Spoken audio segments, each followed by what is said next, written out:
Mugamba muti abalungi abeekuumira ku Ssenga Faith 256 mpaniriza ate nate olunaku olwaleero kansubire muri bulungi ba sweetheart bange abalungi kaakati rero tugenda kwogera Kacabali. Hey! Gwe wali okubyeko omukazi akacabali ng'ate asitamye ku mukira. Ayayayayayaya. Naye kano keetaaga bakazi nga balina amazzi agamala ng'ate n'amaanyi mu bigere balina. Omanye bakazi muli banafu mu bigere. Muli banafu. Omusajja agenda n'ayagala okukuba encabali naye wena n'obeerawo ng'onafu obunafu tolina ky'osobola kukola wenoolyawo oli bibyo dia. Bw'oba oyagala okunyumirwa akacabali. Bw'oba oyagala omusajja akuzina osanyalale sooka otraininga amagulu gaago okuba ng'osobola okusitama eddakiika 5 nga tovuddeewo. N'ositama ku mukira omusajja yeeyala wansi bulungi nnyo n'atuna waggulu n'ositama nga toguyingiddeemu ng'ositamye busitami. Kati n'alyoka agukwata eno wansi ku mukono n'agukwata bulungi nnyo. Jjukira tetugukwata wakati, tetugukwata eno wansi ku kikolo, tukwata wakati. Kati n'atandika okuyisaako mpola kwati. Ekisookera ddala gwe wepositioninga nga bw'oyagala n'alyoka abeera ng'akukuba encabali awo. Ojja kusamula amazzi, ojja kudda ongambe Ssenga Faith. Nze mbadde simanyi buwoomi buno. Bajja kukuzina n'okuzirika ozirike. Naye nga tetunnatuukayo eyo. Omukazi tetumutandikira mu kacabali. Baswiti totandikira mmana mu kacabali. Emmana osooka kugizina mukko n'egira yonna ne yeetegeka n'etoba omuyimo ne gubeerako nga kweguli.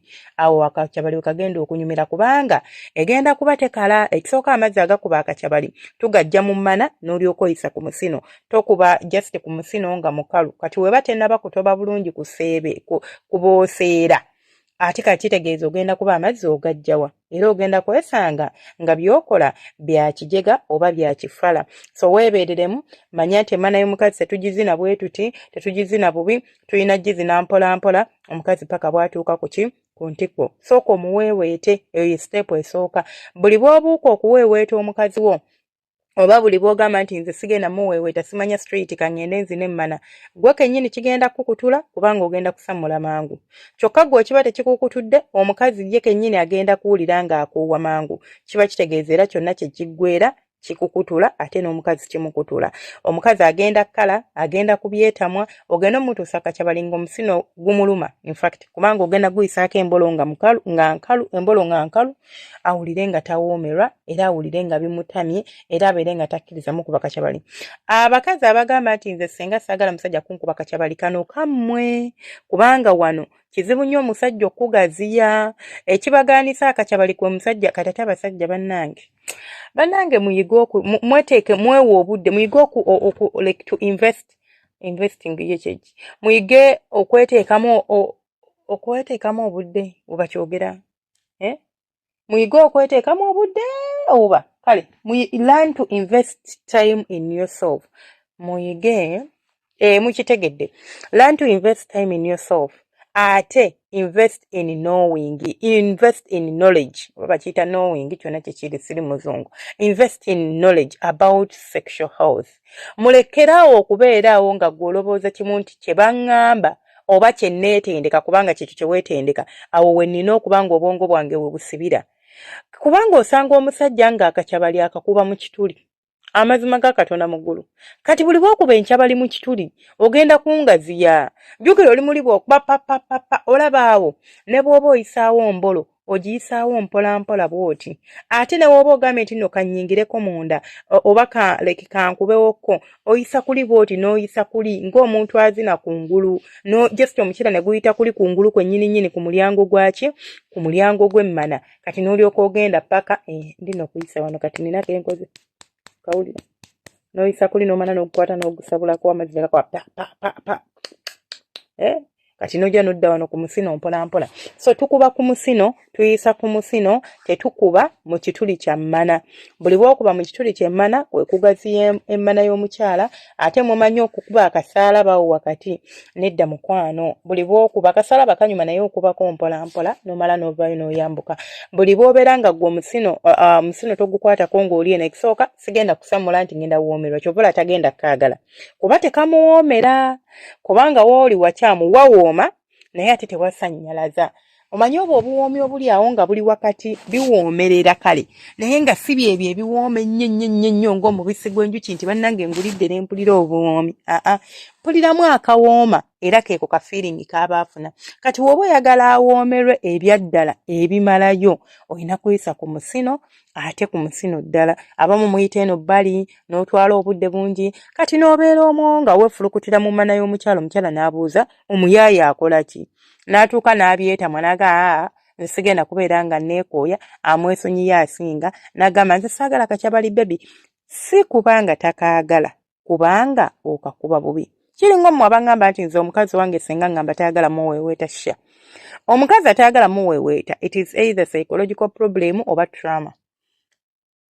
Psychological problem, which means it is because of you byomukola tabiwulira tabiwomerwa. Kati kingasa ky'okuwa eddakiika 3 oddaawo ku mubiri gwange otandika okunyiga amabeere, otandika okumpeeweeta, otandika okunkola byonna byonkola, naye nga deep down siina kyempulira, just ndiawo nkanula bukanuzi maaso. Nkulesa okole by'oyagala. Kingasa ki? Tewaali si bwe guli. Era ngenda kuwunzika nga nnumiddwa. Kati nga siina kyenfunyeemu, nga ekituufu kiri nti nandibadde nninda bulinzi oba nandibadde nguma bugumi n'obeera ng'okola by'okola oba n'obeera ng'omaliriza by'okola nga sigenda kunyumirwa. So olina okubeera ng'otegeera oba olina okubeera ng'okimanya ti bwe mba njagala okunyumirwa omukira, bwe mba njagala omusajja wange okubeera wema njagala omukazi okunyumirwa omukira gwange, olina okukakasa nti nasoose kumutegeka kumuweeweeta. Kati olabanga mwako ako ke tusitamamu, omukazi osobola okusooka n'omuweeweetako bulungi, olwo n'olyoka ogumusimba n'omuzina, bw'omala okumuzina n'olyoka ogugyayo n'olyoka oguyisa kuli mpolampola bw'oti, mpolampola. Olwo muno n'alyoka afa obuwoomi n'olaba nti ddala kyendiko kyekituufu. Naye oba tokoze ekyo munange omwagala otagenda kuwoomerwa. Tagenda era nkakyabali agenda keetamwa nga buli bw'omugamba kiteekawo emmana ngisabule ng'agamba nze munange saagala kakyabali kubanga kamuluma, kubanga kamulumya, kubanga kamutama, kubanga tekamuwoomera. Nze nensigala nga nze Senga Faith 256. Temwerabira kusubscribinga, kulikinga, kukomentinga. Nsaba Omukama abampeera ebisinga obulungi, abanjagalire. Tulina channel endala eyitibwa Story Hub Luganda, eyo tugabanirayo stories.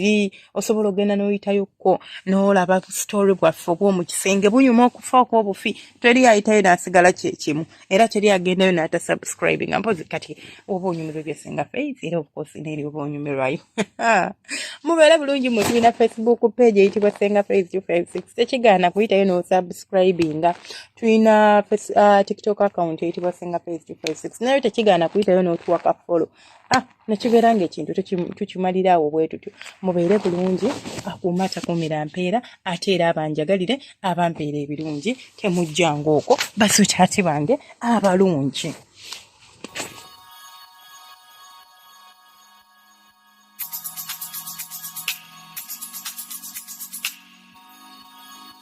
Yeah.